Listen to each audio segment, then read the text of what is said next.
Hello, everyone. Welcome back to Charmed Hard with a Vengeance. Phelan, I just got to get this out of my system right now. Charmed is back and better than ever, Phelan. Tonight we watch Season 1, Episode 11, Witch Perfect. In case you were curious what they're cribbing off of. Within a few sentences, Phelan, can you describe what the plot of this episode was? Singing in pirate shirts. Perfect. No one will be lost. Yeah. Is that what you're going with? Okay. All right, Phelan. More than that?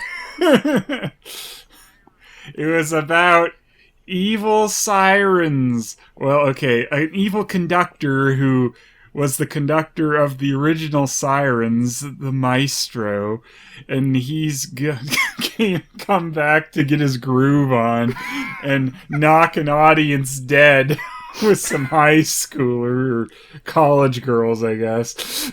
They were taken over by an episode of Glee.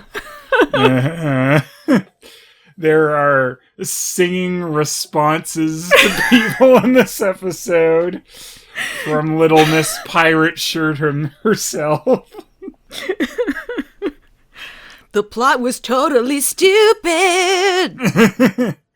Oh no, you didn't just say that. I'm gonna destroy you on stage. It's like the enemy was Jean-Ralphio. Yeah. I guess I'm open-minded as hell. I think you're pretty good looking. Thank you. Oh man, tremendous. So I think it's obvious from our reactions this episode was crazy to us. What overall did you think of it? Was it good, bad? Yeah, it was a better one for this Charmed. It had a lot of the Macy and Galvin pairing, which I like now that he woke up. Who would have called that, right? I know. Galvin's done a 180.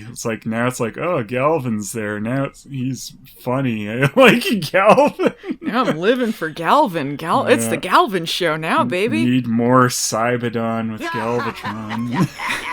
Well, now that Nico's back and Galvin's gained a personality, we gotta decide who's the better new Daryl. Mm-hmm. It's the Daryl off. The new Daryl is Mel's cult girlfriend. No! Why would you say that? Why would you insult Daryl like that? Jada is not the new Daryl. I will strike that from the record. You're lucky you're not going to get sued for this in Demon Court.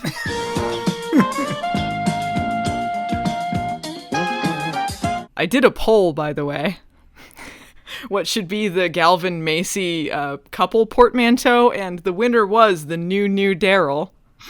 So I think maybe that answers the question: who is the new Daryl? I kind of had a great time watching this one. I think this was one of their most fun episodes. Like, it really leaned into the campiness of it. It felt almost Riverdale-esque. Yeah. Maybe I'm thinking of that because of the musical numbers, and they just kind of go with this as being how the world works. Mm-hmm. It opened in Athens, Greece, and you know that it's Greece because they're playing the most stereotypical Greek music. It was a stereotypical as if like an Italian is at an Italian restaurant and you just hear like the just so you know that it is Greece. And the conductor who is he runs this group called the Hill Tones. He is visiting Greece and finds this demonic pitch pipe that ends up getting him possessed. He's like, I really need something for this stupid college concert. Better go to Greece and get this demonic pitch pipe. It didn't seem like a very college plot. It seemed very high school. It seemed very Glee. Like, I found this weird... That's why I kept accidentally saying high school, because it's like, I don't really think about this kind of dumb crap going on at college. Well, and the way that everyone acted, too. Yeah, it totally seemed like a high school drama. I think one of the reasons that I enjoyed this episode is that Parker was not in it. There was little to no mention of him. And in fact, Maggie seems to have forgotten he existed. Like, she shows up and she's singing, like, she's like, walking on sunshine, whoa. She's over it. Yeah, it's completely different from her fake crying in the last episode. She's a lot more convincing as happy and bubbly than crying. It turns out she just needed 2 weeks to get over Parker, and then she's back to her old self. Yeah, it was super self-absorbed Maggie time a lot in this episode, though. Like, holy crap, God. She was Phoebeing it up a few times in this. I think the best example of that was when Macy immediately is just, there's a lot of shows that would treat this twist about them having a different father than they thought, and like the sisters aren't, their parentage isn't who they thought was. A lot of shows would treat this as like a super secret serious thing and maybe draw it out a bit. But this is like within a few minutes into the episode, Macy's like, hey guys, I got some news. Yeah. I never really like that storyline though, of like, I know a secret, I'm going to hold on to it for no reason for a while. I don't think it should have been drawn out a lot, but I think maybe it should have like taken the episode for her to work up to it or something. Yeah, there could have been a bit more to it than just, I'm going to say it, but it's like, whatever. Okay, fine. This show jumps the gun on a lot, and this one I don't mind as much as some of the other things. She tells it to them as if like this is some really great news. That was weird. That was the weirdest part about it, is that guess what? Something really funny happened. Mel, you're the half-sister. Get out. Yeah, Mel seems to be oddly silent on this issue. There's a lot about Maggie, and it's like, but how does Mel feel about this? Because it would affect her, too, in a similar way.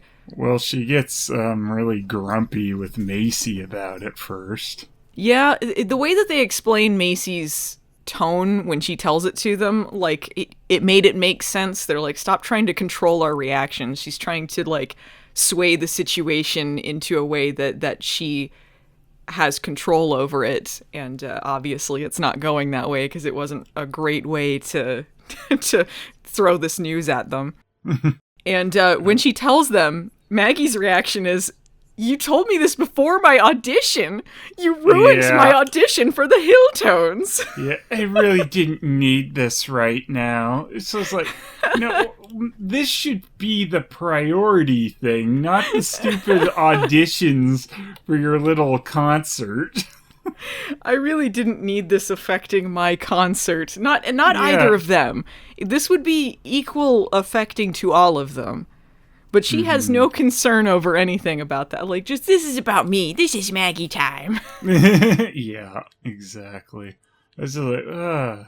And you would think, like, the thing that would affect her the most would be the fact that she is the one that most wants to believe in their deadbeat dad. Like, she's the one that wanted to invite him to the Christmas party and he didn't come, and she has all of these issues there.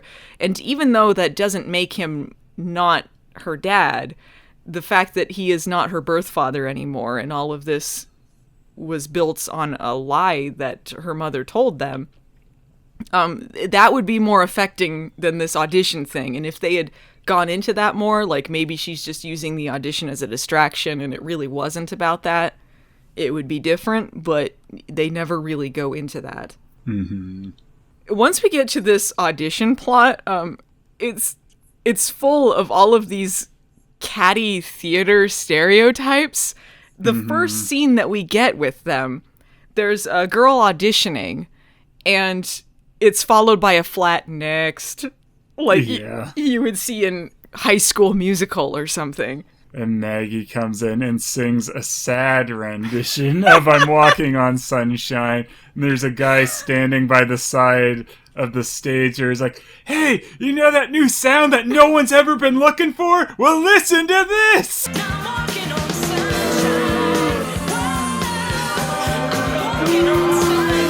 Walking on sunshine. Like, pick a different song. Dude, Yeah. like, if you can't control, like, she picked a sad song, it could be more of a moving audition, but it was so weird that she went with that. But luckily, the possessed teacher was looking for stupid, so she's in! I love it! Yeah. Thank you. That was the dumbest thing I've ever heard. You're in. By the way, I want a song that will kill the audience, and you almost killed me with that. That was horrible. You're in. Wait, I don't think anyone was turned down, actually, because that girl that he was like, next, like, she was in the group.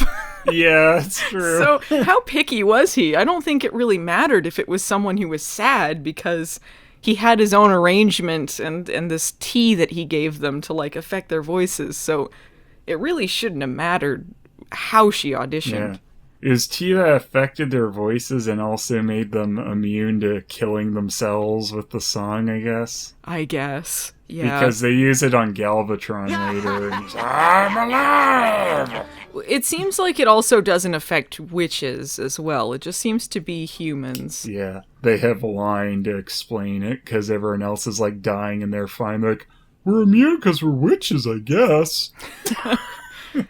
I mean, it makes as much sense as anything. Like, sure, why not? Let's go with that. We get the return of Lucy. This is the end of all my faults! I was glad to see that batch back. Yeah, the psychiatrist is in.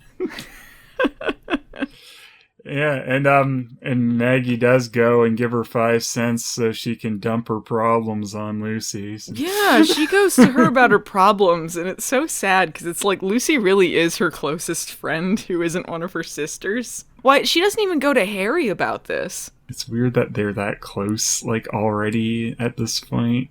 They seem kind of still like frenemies, though, don't they?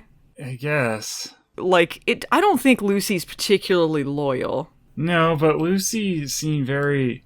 She wasn't as catty as she was earlier on. Like, before, I think, when, like, Maggie jumps onto the stage later to steer the siren song away from killing everyone, Lucy's just kind of like, yeah! Like, she's all happy about it. Like, earlier on, I think her character had been like, oh, she's stealing the spotlight from me, but she never says anything like that, so she's just, like, on board with it. That was another thing that reminded me of Riverdale. It's like, even if it's someone who, like, had you framed for murder, the next episode, you're just gonna be buddies. It just depends on who's writing, what day it is. Yeah. They're perfectly fine, especially when it comes to musical numbers. Lucy is part of this Hilltones group, and we're introduced to the real catty bitch, who is Effie. She's the worst. She shows up, like, she's like, I can't throw you off your game if you didn't have any. Holy shit. I really, like, I'm not exaggerating for people who are listening. I really did have to pause and, like, just take a moment to, like, take all of this in. Because not only her singing response, as if this is something a human being does, her outfit was baffling to me. Just completely insane. She had to rush over there after swashbuckling. She was like a swashbuckling Scottish pirate with an asymmetrical hemline on her shirt and a Western bow tie? Like, what was any of this? I couldn't understand what aesthetic she was going for. Ridiculous. It's like she fell out of a production of Brigadoon into Pirates of Penzance and then something with cowboys. Ridiculous. But I can't call her the superstar of the episode because I think my favorite has to be the maestro. The Goldie Hawn. Cheerleading tryouts were 30 years ago. Let's grow up, shall we? He's such a bitch. I like he posed for pictures with them, though, and, like, smiled. All right, I was pissed at you, but okay. Selfie time. Yeah, like, was that supposed to be a picture from earlier? Or was it just like, it was like after, like, oh, I need a picture of that. So, hey, can we get a nice picture together? Yeah, they made it seem like she, like, undercover stealth took a picture, but clearly the one she sent, they're posing with him. Yeah. They're all like, yeah. Like, it was totally not from that time. Because it's that her was and weird. Lucy standing with him smiling. Yeah, and he had just been fighting with them. Yeah, both of them. And he gets so mad at Effie because she's trying to do a solo and steal the whole show. And this is going to mess up his plan, which involves a bunch of harmonizing. He calls her her singing style Subpar Aguilera circa 2001 vocal parkour. What a word salad. Wow. Yeah, he shredded her with that. Ooh, shredded! That was a deep cut. She's going to recover from that one. Yeah, she almost didn't, because then, like, her soul, I guess, flew out of her face. Her soul got totally stolen. What? Student loans are a bitch, hit it. Maggie texts to her sisters. Demonic pitch pipe, help! This is like if Shang Tsung had a concert. Your soul is mine. Because he wants to kill the audience with the spell. This certain harmony will steal everyone's souls. So Macy is hanging out with Galvin, and she opens the Book of Shadows using her powers. And he goes, that is sick! Yeah, he goes, that is sick! Oh, whoa, my girlfriend's a cool, badass witch! I love it, I'm super supportive of all this! Get rid of everyone else but Macy and Galvin. It's the Macy Galvin show. Yeah, I was kind of thinking that a couple of times. Like, man, I like them a lot better than anyone else on this show right now. So. Honestly, yeah, I wouldn't have pegged this romance as being the one I was most vested in, but I'm feeling it. Yeah, they suddenly got good. It's such a shock. That is really something from the workshopping that has been successful, I think. If we can give some credit to this show, because they've had a lot of messes, and they still do. But I think this was something that it was so good that they listened to the audience about this and kicked themselves in the butt. Yeah, course corrected that. Uh-huh. So, Harry, who is still recovering from his time in Tartarus, he's taken a little bit longer than Crybaby Maggie. His powers aren't working, so he can't teleport Macy and Galvin to go give this spell to Maggie, so they have to text it to her. And they're at this concert, and the group is singing Killing Me Softly. And they gotta beat this bitch with the power of harmony. So Maggie comes in and starts stealing a solo. Yeah. The power of song saves the day. I like, too, like, when Macy and Galvin are, like, explaining it to stupid Maggie, and, like, they're just, like, in sync with each other. Oh, yeah, the this and that. Yeah. And then there's this Maggie there, like,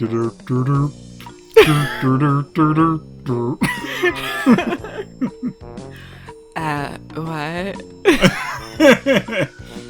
Go sing. Okay. La la la la la. I did it. It's totally ruined my concert. Guys, you weren't thinking of me at all when you said things, were you? When she's gotta buy some time after they've sung this, because apparently this was a one-song concert. Yeah. She's like, hey guys, let's keep going. And they're like, this is most unorthodox, but I guess it'll work. Unprepared a cappella Walking on Sunshine. I get why the maestro thought he didn't need another song since the audience would be dead, but I kind of wonder why the girls never questioned, like, what else are we doing during this? No, just one song. Okay. The fact that they go into an a cappella Walking on Sunshine with perfect harmony, with no practice at all. magnificent, beautiful, mwah, chef's kiss. So they've still got to depossess this music teacher, and it doesn't work because the power of 3 won't work if they're mad at each other, which just seems like counterintuitive to every time they need this spell, huh? Yeah, the power of 3 won't let it be when they are mad. That never made sense to me. This was something that was a rule in the other show, because I do remember them, like, their powers not working when they were particularly mad at each other, depending on who was writing. Yeah, well, I mean, if everyone had to actually be happy, it would never have worked, considering Piper was there. Yeah, oh man. Mel was totally channeling Piper here, wasn't she? Uh-huh. Mel had, like, even one of Piper's ponchos going on. Uh-huh. She's got the Piper syndrome.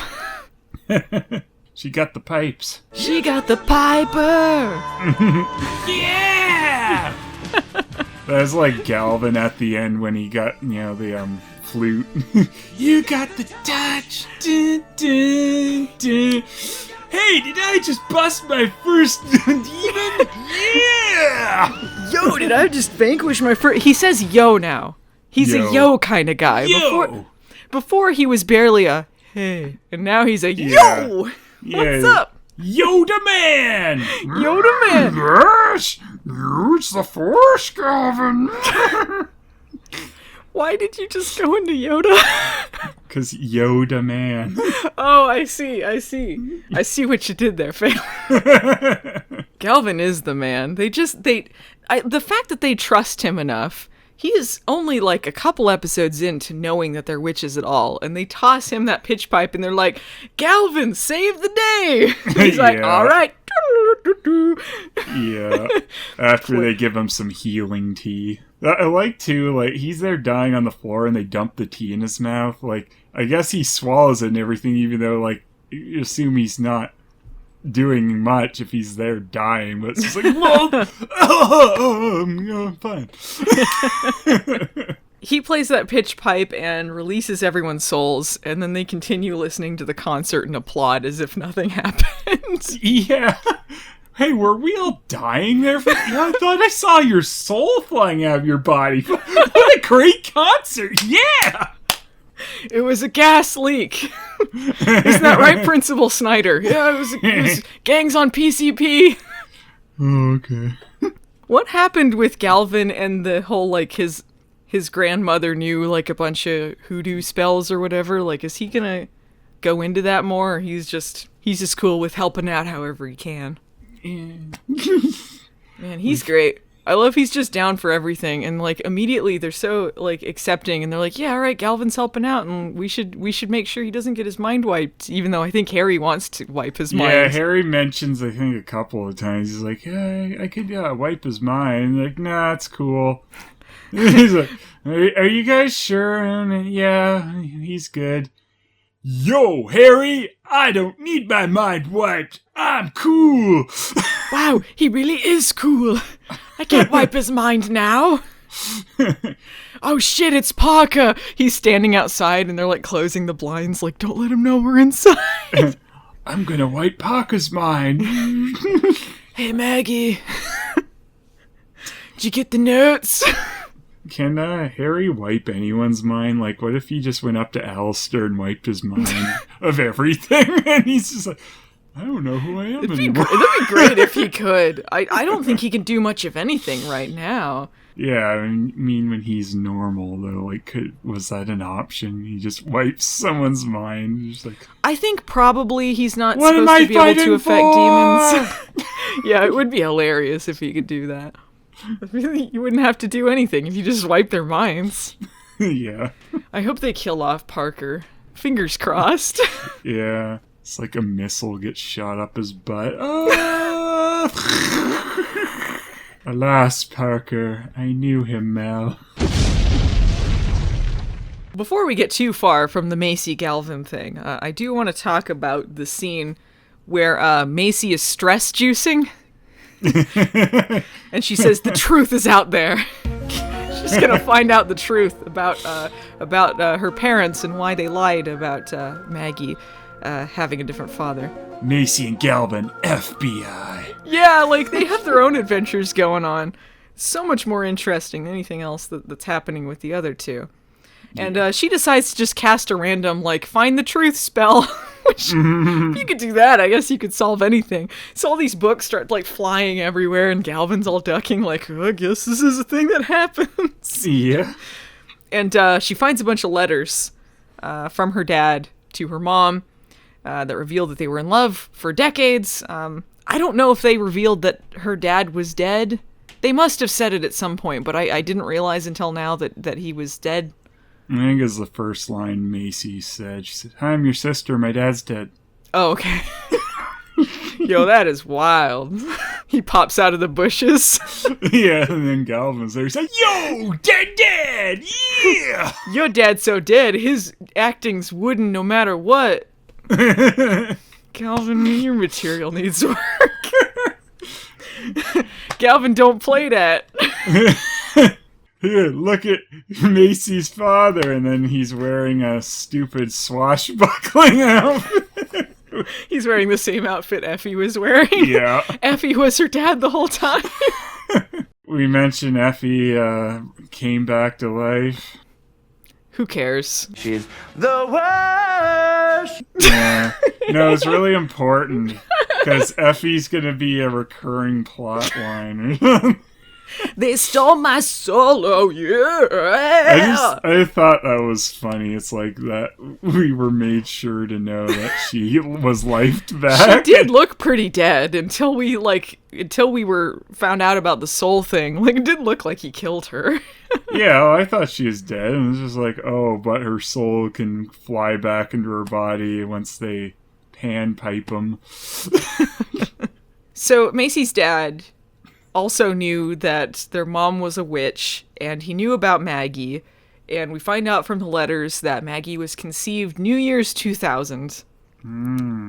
So she's 19? I guess that tracks. They're babies. I feel old. What a bunch of babies. A bunch of babies. What a bunch of babies on this show. Stupid babies. This helps a little bit knowing the timeline, but it's still a little bit weird, this retroactive thing that they've done. Because that means that Macy was conceived, and then she gave up Macy, and then she got with her husband, the deadbeat dad, and had Mel, and then had an affair later on with the original Macy dad, and then had Maggie, but raised her as her own, even though she gave up Macy. Well, I mean, she would be her own. I guess she would still be her daughter, but raised her as the other guy's daughter. Yeah, and he didn't realize. And he didn't realize, I get, well, if he did know, man. if they didn't tell him, like, what a dick move, right? Yeah, she's writing letters to the other guy, like, oh man, this idiot thinks this is his daughter, LOL. Women gotta support women, though, am I right? When's Grandma Ghost gonna show up and be like, he didn't need to fucking know. Men don't need to know anything. They have nothing to do with their children's lives. Well, I guess it turns out he's an asshole anyway, so. Whoa, who brought back my cheating wife? Maybe they'll say he left because of that. It doesn't make it right, but maybe he found out that she cheated and that Maggie wasn't his daughter, and he's like, peace out. Yeah. I'm out of here and cutting you from my life. Bam! I liked Macy's scene with Galvin where she's talking about her birthday party and how she didn't know she had sisters and she wished her mom was there and how lonely she was as a kid. I thought that was a nice scene. Yeah, it was a nice scene. I thought it was funny, though, when she's like, oh, you know, I could have had my sisters at my party.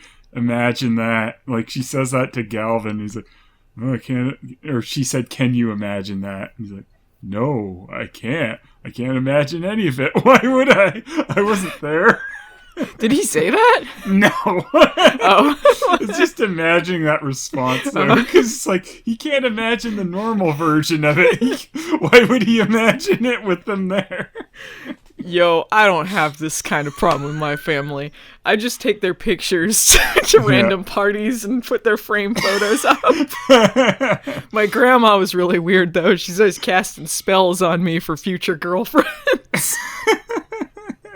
This all leads to a twist at the end, where Macy and Maggie are looking through their dad's letters, and then find out the real reason why Macy is the odd one out.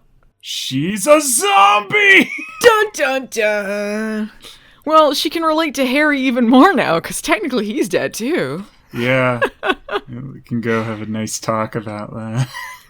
So it turns out that she died at some point. I'm gonna guess maybe there was a miscarriage or some sort of thing, because she seemed to know their mom seemed to know while she was pregnant with her that something was wrong with her. They apparently did something real bad to bring her back. I think it was conceive Maggie. That was the bad thing. Dun dun dun.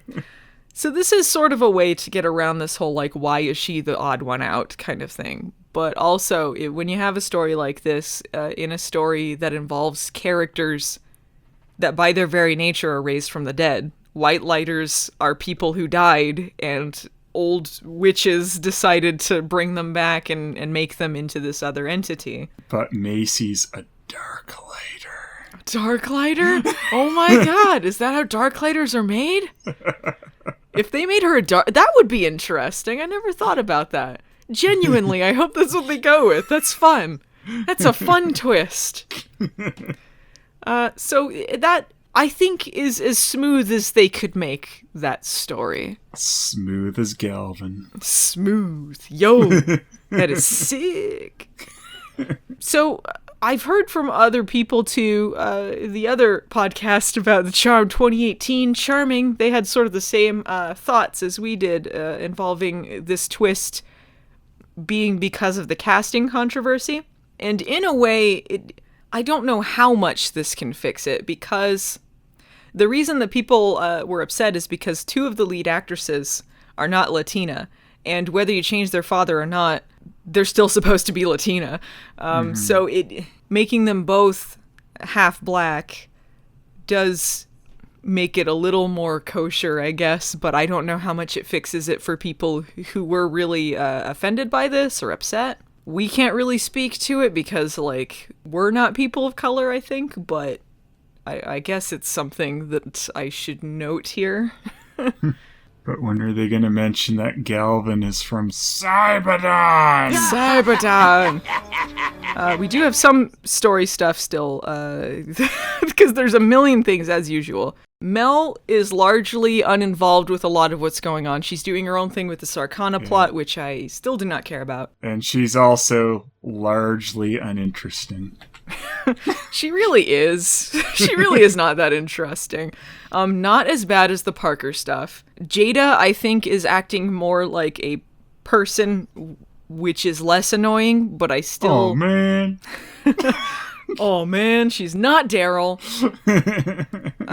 So Mel immediately tells her in the first scene that they meet up in this episode that, hey, by the way, I was supposed to infiltrate your group. Sorry, gonna be honest. And then Jada says, oh, man. Oh, man. No one's properly affected by any big news, because that would be... I mean, she basically says, like, we were wondering when you were going to tell us because it was obvious. We knew that you knew that we knew. Okay. I was just wondering when you were going to say that we knew you knew that we knew. Oh, okay. Well, I guess we all knew then. Yeah. Yeah, we done knew. We all knew it. And then Nico's there taking pictures. And she's like, I got the scoops on these two. Look at this photograph. Looking at it really makes me laugh. I'm putting it on my Facebook. By the way, my glasses were fake. Yeah. The alternate timeline has made her a PI now instead of like just a street cop. But it also still kept her glasses off. She's still like, I'm not about this. She's got more confidence in this timeline, I think. Confidence that only not wearing glasses can And she shows up at the bar that Jada and Mel are hanging out at, and she is investigating Jada and the Sarkana. because she knows it's some sort of cult, and she's been sent there by Jada's parents, which I think is kind of funny to me, that it's like her parents are, like, she's like the rebel in her family, like, you just don't understand me, Mom and Dad. Nika comes up to Mel's like, yo, is she in a cult? And Mel's like, what? No. You eyeing my lemon drink. And then she drugs Mel's lemon drink, and she... What? What were Jada and Mel doing there before they, like, they were just scoping out this rapist creep? Apparently. Like, what, is this what the Sarkana does? They're just, like, vigilante superheroes? Like, they go on the street and they're like, this stupid rapist fuck was gonna drug this girl's drink, so we're gonna mess with him. Yeah. She, like, zaps up his hand and then says a few things, which apparently don't matter, because I think the zapping his hand was the big thing, because it sticks the glass to his hand. Yeah. And they're like, wait a second, he's gonna roofie me! Get him! Ah! That was pretty funny. I don't know what's going on with this anymore. That storyline's still really a mess. So. Yeah. That's about it with that. Harry's still looking for his son. Well, he's writing down all his memories so he doesn't forget them, and he's trying to track down his son. And then Home Shopping Network woman comes over, and she's like, yo, your first duty is to the charmed ones. He's like, I don't know if I care about them anymore. The first duty to charmed ones is to the truth! whether historical truth or bullshit truth. Or terrible fashion truth! Harry Whitelighter of the something Enterprise. Harry has a wonderful line in this where he goes, I'm not the same man I was before Tartarus. I like just thinking about that line. There's a line everyone says, I'm not the same person I was before I went to Tartarus. I mean, I guess it would. Yeah, you would expect, I guess, if you went to Tartarus, it might change you. It's just a funny line to think about. I'm dark now. I'm dark, Harry. I know I had a son, and I will find him, and I will kill him. Here's what I worry about with the storyline. First of all, I do like that he's looking for his son, and I liked that scene. And I like that with his character, there is this recovery period. There's something happening here that has consequences to other episodes. Mm-hmm.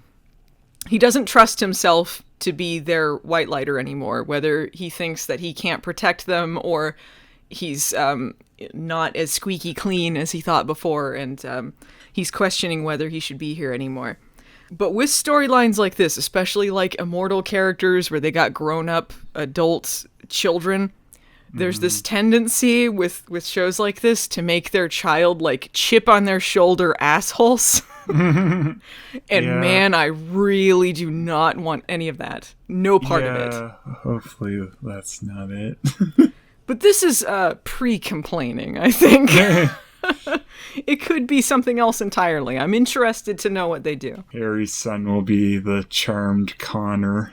Angel's son Connor. Ew, but they did this with the original Charmed when they had fucking Chris. When they had Chris and Wyatt. Right.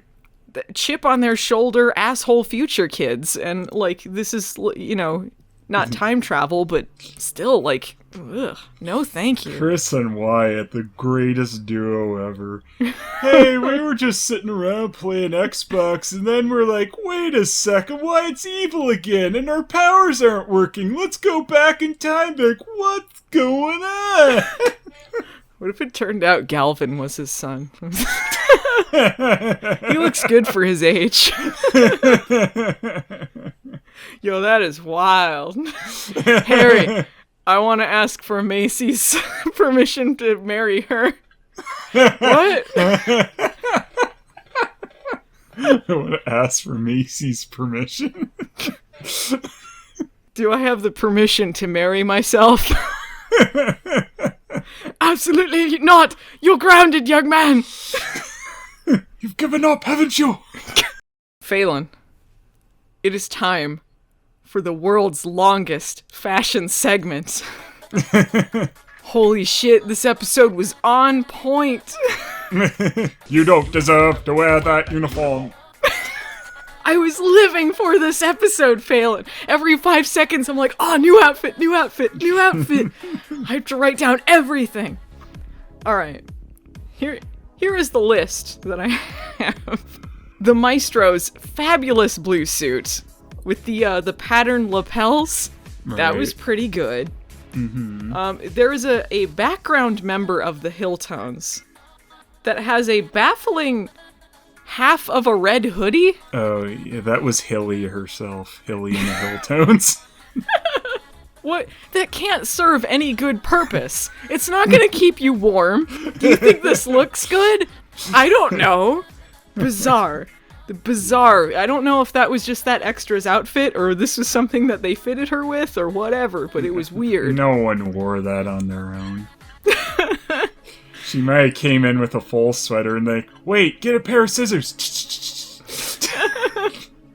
Perfect. It doesn't look stupid enough yet. Oh, now we got it. Now we got little red hilly hood. Lucy has a plaid clueless looking outfit going on. Mm-hmm. When she first shows up, but my favorite of hers, I think, is the kitty cat shirt that she's wearing with like a pattern of a cat's face, along with cheetah boots. Heavy cat print theme in all of these episodes. The aforementioned Effie outfit, which we went into in a lot of detail, but I do have this in the list. It deserves to be on here. It is the outfit to end all outfits. It stole the show. It stole the show, much like Effie herself. It was completely bizarre. And pants. Pants. I put Macy on this list. I don't think she gets on the fashion list very much, but I thought she had some good outfits going on, like, and not like some bad ones. The pants one got her on there, but I thought she had some good ones. She had a shirt on that kind of had a handkerchief pattern. Maybe it's paisley is the more accurate term for that pattern, but I liked that. It was like a silky looking shirt, and she had this crop top green shirt and skirt that she wore together. There's really flowy. I thought that was really cute. That was some good outfits. Mel had some. She opened up the first scene. She's wearing a printed t-shirt with a ruffled overcoat over it. So it's like a fancy overcoat, but with like a print, like a band or something underneath it. And she has a paisley velvet dress with a cutout back, with a trench coat over it and knee-high boots. Just imagining the band on her shirt being Maggie and the Magpies. Maggie and the Cowpies. Speaking of Maggie, alright. She had a polka dot blue ruffle dress with a flower coat over it. And I think my favorite of hers, she has one of her signature top buns with a silver jacket. One of those Back to the Future 2 kind of silver jackets. That was a good look. Positively. Phoebe is rolling in her grave, wishing she had these looks. She's the worst! All right, Phelan. Overall, what is your consensus on this episode? How does it stack up to the ones previous? Well, my consensus from the beginning of the podcast has changed greatly. Okay. Now you hate it. Yeah. This is probably the worst episode they've ever done. No, like, it was fun. Like, the main plot with the evil maestro was funny, and I liked Macy and Galvin. Mel's boring. Mel was the weak link. We found the weak link! Yeah, she's kind of annoying too. Like, I feel like she should have had something more to say about the actual news rather than just being angry at the way Macy delivered it. Like, I feel like that was kind of the problem with that whole scene, was just they were mad at her bad delivery rather than any impact of the actual news so much. She has this line when they're doing the wrap-up at the end where she says that by talking to Jada and by talking to Nico, comparing this to what she had to do to Nico, she said sometimes people lie to each other because they love each other. Like, she's over it. Even though I never got any of that from those scenes. Like, it just seems so tacked on. I never saw the conflict in her and, like, working through these issues. And that could have been something she talked about with Jada, too. Jada could have even said, like, you know, oh, my parents are always doing this bullshit or whatever, like, and I hate them. And she'd be like, you know, like, but sometimes people are looking out for you, or they think that they're looking out for you, and they do some things that you don't agree with or whatever, just something. Right. The fact that it involves their parents in both cases, too. But she seemed very, like, over it very quickly. And the fact she's like, Maggie, I've had you for 18 years, so you can go and, like, go off on your own and do this. Like, just totally uninvolved with what's happening. That being said, I think this was my favorite episode. It might have beaten out the Christmas one with Galvin passed out on the toilet, though that was very good. But now we have woke Galvin, so that's a little bit better than passed out. It was campy and it was fun, and I think outside of Mel, they're doing a better job making the characters lively and likable, and some of them following their own stories. Maggie. If you ignore the Parker thing, it was fine to me. And for the most part, the episode seemed to be ignoring that. Yeah, but she was still very Phoebe in a lot of parts of this episode. Anyway, Macy and Galvin will form the Pants Brigade. Say we don't need the rest of them, but Harry can drop by once in a while with his son as long as he doesn't have a chip on his shoulder. I know, my pre-complaining on this. I'm like, I know I'm going to be annoyed by this. But you know what? I'm putting my prediction in. I feel like that's what they're going to go for. It just feels, it smells of that. Thanks for saving me, Dad. And by thanks, I mean thanks for nothing. Clear off, Dad. Oh no, it's worse than I could have imagined. My son's become American. Meghan Markle. Fake news. All right, that's it for Charmed Hard with a Vengeance this week. Thanks for listening, everyone. You guys are awesome. I love all the Charmanders. They're pretty great. So if you guys could talk about the show or subscribe, that'd be great. Hashtag Charmed Hard with Vengeance. Hashtag Charmanders. Hashtag Maggie and the Cow Pies. Hashtag yo. Hashtag yo, that is wild. Hashtag the new Daryl. All right, we'll see you Charmanders next time. Bye.